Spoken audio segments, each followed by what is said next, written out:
Japan today is kind of famously known for being irreligious, and historically, Hmm. it's been difficult to really for Christianity to get a really strong foothold there. Um, and of course, Endo, let me see, Shusaku, uh, his his novel Silence deals with that issue. Now, Joshua Ran, the publisher that who runs Wise Blood Books, told me a few months ago when describing this book, he described it as the anti-silence. Now, would you agree at all with that? That Kiseki or Miracles is the Yes, anti-silence? yes, I know what he's getting at. He's a very shrewd reader of literature. But to be fair to Endo, Endo wrote an anti-silence book right hmm, after he wrote Silence, which got, I think, terribly misinterpreted by Western readers and even by some Japanese readers. He was sure. deeply hurt by the idea that he'd written a book that was somehow undermining the Catholic faith. So a few years after that, he wrote a book called Samurai. And it's also built, set at that time period. This time it involves a Franciscan, also a historically true story Hmm. about a Franciscan missionary who takes a group of samurai on a boat from northern Japan all the way across the Pacific to what we would call today Mexico, Nueva España. And they cross the Yucatan Peninsula and they get on another boat and they go all the way to Spain. This actually happened in the Hmm. early 17th century. And they Wow. went all the way to Rome where the Pope met these Japanese. Actually happened. True story, right? And I don't want to ruin the story, the conclusion. Readers should pick it up and read it. But if you read Silence and you think, oh, Endo's a terrible Catholic, then you should read Samurai and you'll see what he's really trying to do and what he's trying to say. Hmm. And I know what Josh was saying about this, which is to say that the way Westerners have read Silence, I think inaccurately, it's a book that says it's okay to abandon your faith Hmm. Well, because that's how this. Scorsese reads it. That's right, exactly. Scorsese's movie has been terrible for trying to understand what Endo Shusak was trying to do. He has his own agendas, he often does. Yeah. I Even though wrote it's a piece, yeah, largely accurate to the book, with the exception of a scene at the end. But in his comments outside of the movie, he makes clear. I think you can watch the movie and make your own argument to some extent, but right, because of his fair amount of fidelity to the book, but he yeah. said, as did Father James Martin, the theological advisor, that it was about how the most Christian thing to do might be to abandon Christianity. Yeah, it's a terrible message, and I don't think that's what Endo was saying. Here's a couple important points that in the movie get blended out or changed from the novel.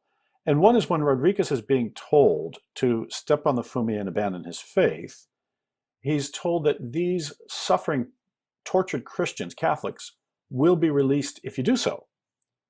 And in the movie, it shows them. And in the movie, it shows him kind of being released after he steps out. So he has done the right thing. Hmm. But in the book, there's no evidence of that. Oh, He's interesting. never shown them. And there's no evidence that they were freed. And in fact, in the book, and if you pay attention even in the movie, after he steps on the fumi, what happens? They're still persecuting Catholics. Hmm. So I think Endo's point is actually about the Japanese sidekick, as it were, Right. Kichijiro. It's not about the Oh, white guy. sure. Yeah. Yeah. Well, I wrote a review of the film when it came out, and I had read the Yeah, novel for the first time right before I went and saw the film. And I thought right. Kichijiro was really important as well. Here's the thing people need to understand to read Silence correctly. And I wrote a chapter about this in a book called Approaching Silence. I was the only one who took this view, by the way. We know from his own experience that Endo's life was shattered by priests who betrayed him. He is not a fan of what they call the apostate priests. Hmm. One of them got in a fight with his mother just before she died, and Endo kind of felt that that guy, this priest, fighting with his mother caused her to have a stroke. There was another priest when he was a young boy that was kind of betrayed the faith and set a bad example. Endo has a whole motif in his literature of the apostate priest, and it's not a good thing.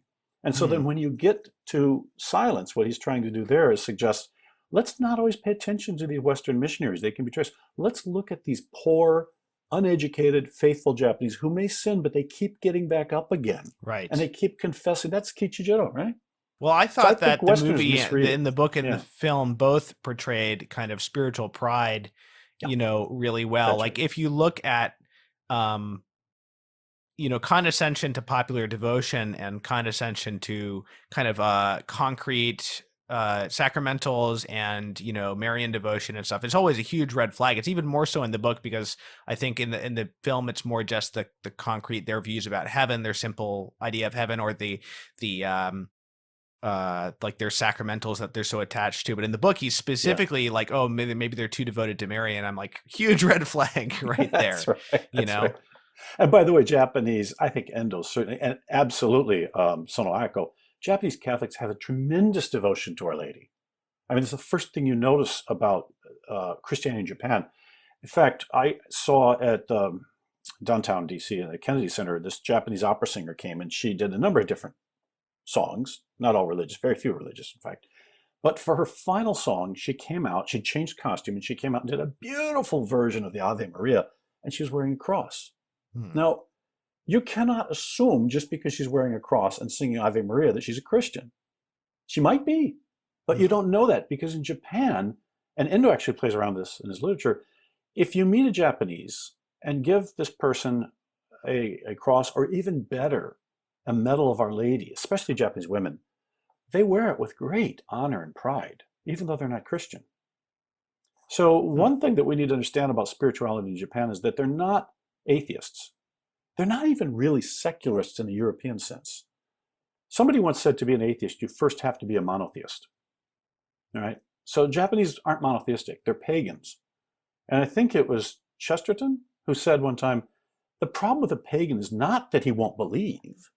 The problem with a pagan is he believes too much. He won't Right. channel it down, right? And This is that's a the big problem with Japanese. evangelizing Hindus as well. Yeah, sure, sure. Any kind of polytheistic or, and by the way, when I say pagan, I don't mean it as a derogatory term. It's what we all were before basically monotheism came along. And the Japanese have an amazing country because they have a living pagan culture which is open to all the gods. They just don't want you to take away some of the other gods. They can't understand why you would do that. That's the Hmm. challenge. But they have a tremendous religiosity, a tremendous spirituality.